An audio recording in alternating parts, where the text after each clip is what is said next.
E aí, pessoal do segundo ano, beleza? Sou o professor Dimas, de História. Vou fazer aí a correção para vocês do PET, Plano de Estudos Tutorados, da primeira semana. Então, confiram aí no caderno de vocês se vocês acertaram aí a questão, ok? Bom, então, vamos fazer aí da primeira semana. Para fazer essa atividade da primeira semana, vocês têm que saber o conceito de iluminismo. Né? O que foi o iluminismo? O iluminismo é um movimento cultural que se desenvolveu na Europa no século 17 e 18.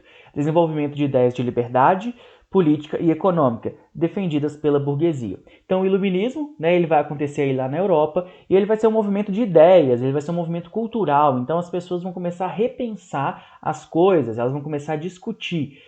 Vão surgir vários pensadores que vão questionar as coisas que estavam acontecendo. Quais que eram as principais ideias iluministas? O fim do domínio da igreja sobre o conhecimento, porque antes era a igreja que ditava o que era certo e o que era errado, o que se podia e o que não se podia fazer. Você não tinha muito valor na ciência, né? A igreja acreditava que a única verdade que existia era a verdade de Deus. Razão como propulsora do saber. Então, o movimento iluminista acredita que somente a razão, somente o conhecimento é que pode trazer a verdade. O indivíduo como centro do conhecimento. Então, o ser humano, o homem, tem que ser aí o desenvolvedor, né, do conhecimento humano e não apenas a fé. E também, pessoal, o movimento iluminista ele vai criticar muito o absolutismo. Então, ele vai criticar a forma de governo em que uma pessoa só controla tudo. Pessoal, a gente vai ter alguns pensadores iluministas. Um deles aí, ó, o Voltaire. O Voltaire, ele pregava a liberdade de expressão e de pensamento. Então, a ideia do Voltaire é que todos deveriam ter direito de pensar livremente, de se expressar livremente. O Estado, nem a igreja, né, nem o governo, nem a igreja, deveriam ditar o que as pessoas poderiam fazer. Ele defendia o Estado como uma monarquia constitucional. Monarquia constitucional é o quê? Quando a gente tem um rei, um monarca, mas ele tem que seguir uma constituição.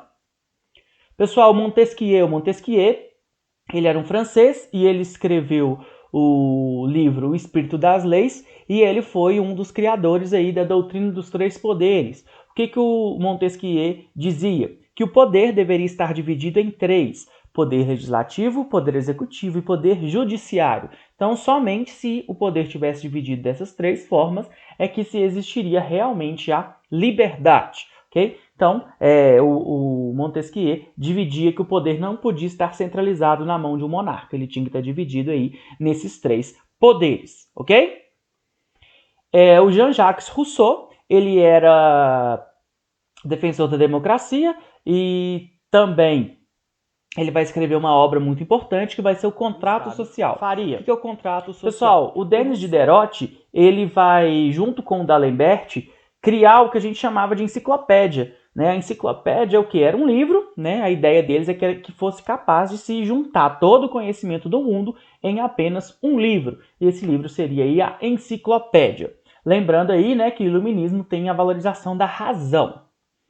A natividade número 1 aí está dizendo o seguinte: os iluministas acreditavam que só um tirano tentaria resolver problemas sociais através da violência. Por isso, eles defendiam a educação como o grande caminho da mudança. Assim, as crianças deveriam aprender a amar a liberdade e a justiça e teriam uma sólida formação científica. Né? Lembrando aí a ênfase à razão. A tortura e a pena de morte seriam abolidas. As prisões visariam a reeducação dos criminosos. A tolerância seria cultivada. Não se perseguiria ninguém por suas próprias ideias religiosas ou políticas. Então, essas ideias aí já nasceram lá no iluminismo. Agora pense, será que essas ideias seriam válidas hoje? Será que o Brasil atual deixaria um iluminista satisfeito?